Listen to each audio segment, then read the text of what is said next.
And our next speaker is Professor Brenda Shaffer.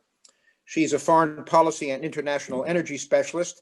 She's a faculty member of the Naval Post Graduate School, also a senior advisor for energy at the Foundation for Defense of Democracies, and a senior fellow at the Atlantic Council's Global Energy Center.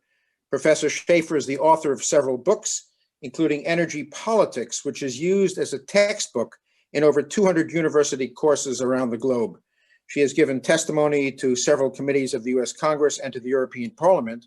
And her topic today is a very current and relevant topic. I'll let her tell you what it is. Over to you, Brenda. Hi. Today I'd like to focus on some of the energy trends that are emerging in the post-COVID period, and what are some of the lessons from these trends. So one of them is natural gas is emerging as the big winner in many markets where there was during the COVID period or the height of the COVID period, when there was a decline in economic activity and the transportation. When markets could be more choosy with the decline in demand for energy and especially for electricity, we see in those markets demand for natural gas has been more or less stable, while other fuel sources such as coal lost out. So clearly, when consumers have a choice, natural gas has been a winner, and even where their biggest choice was for renewables, they needed natural gas as a baseload fuel, and so even when there was even higher demand for renewables over natural gas, it actually led also to natural gas demand for natural gas. So we're seeing that when consumers can be choosy or when they need to be choosy, natural gas is a winner. Second, it's not necessarily a period of a boost for renewables. So some had looked at the world's economic activity when work was at a halt, when transportation was almost at a halt, at least to work, and said, hey, we don't need that much energy. The oil price, even in the United States, at a short period, reaching even negative oil price. We should be careful not to draw too many lessons to learn anything from these sort of exceptional periods. It'd be like saying if we put all of our population in a cave, what their needs are would be very different than their lifestyle today. So the lifestyle during the height of the COVID period, the reduction demand for energy doesn't mean that we don't need energy during regular times. And while some thought, well, maybe that this means that we could just move to renewables, even though they really can't at this stage in their current technology meet our energy need demands. The fact that we're in a very volatile economic period and potentially getting close to a global recession in terms of the price cycles of the economic cycles, there might be actually less funds available to support renewable innovation and government subsidies for renewables. So it's not clear that the COVID period was actually any kind of boost for renewables. Even though we haven't really left the COVID limitations in the world, in many major cities, or in most major cities, we're getting back to pre-COVID level driving. And this tells us something, that another trend that we're seeing, that probably one of the liabilities of this period, even post-COVID, will be a big hit to public transportation. People will probably be very hesitant to go back to regular use of public transportation for a long time, and seen as a potential major source of exposure. So we're seeing really an increase in demand for cars, used cars, car parts, car repairs. A whole new field of buying spree for cars, and including used cars.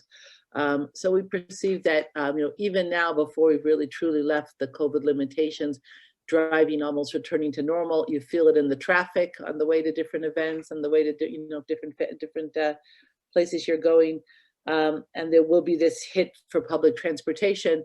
And public transportation, when it's not well maintained, when you have like a period where there's less demand or there's less public support for it, it's really hard to go back. It's kind of similar to like electricity systems and stuff that require all the time maintenance. So we might see, this kind of having even 2 years where public transportation doesn't receive proper maintenance and proper public support, it doesn't move forward, it could be an even bigger hit than just 2 years of a decline of public transportation. It might be something deep, a deeper trend that we may be entering. And then I think there's also a social or sociological impact of this with the hit to public transportation, is that we're an additional factor of inequality in society. So many people with highly professional jobs have been able to take advantage of working from home, or really working from anywhere. And the COVID limitations have not hurt their productivity. Maybe it's even increased their productivity and some quality of life. But major portions of the sector cannot work from home, does not have the ability to buy cars, and so we're really going to have we're really going to have more and more of a two-tiered economy where the transportation costs are going to be continue to be part of the family budget for certain sectors of the economy, and then completely eliminate it for other sectors of the economy. And again, if we hurt the capacity or the quality of public transportation, will actually be hurting the people that need that transportation the most. So there will be also a social impact here. Another thing that's less in the energy demand, but more environmental impact, but it will affect the demand for oil. We're continuing to see a rising demand for plastics and other disposables. So if we were going in a trend, we're trying to move away from plastics, this need for disposable products, covers, separation of foods and other items, it'll be hard for us to divorce plastic in the way that we had hoped. So it remains actually a sort of consistent demand of oil from the plastic sector, and all the environmental impact of the plastics. Another point is that we need to recall that electricity can't do everything.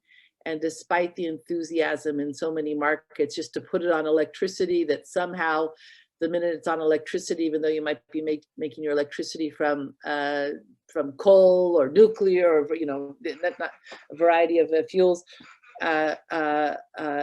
beyond even the fact that the sources of electricity are not necessarily clean, they don't necessarily have a low environmental impact, but it really cannot deliver the goods at this stage, and that really cannot meet all the needs for rising interest in transportation, and other sectors. And so we really need to think, we need to develop electricity better, but also we need to think of something else than electrification as a major way of solving some of the environmental and climate impacts of our energy use. So I'll leave it at that.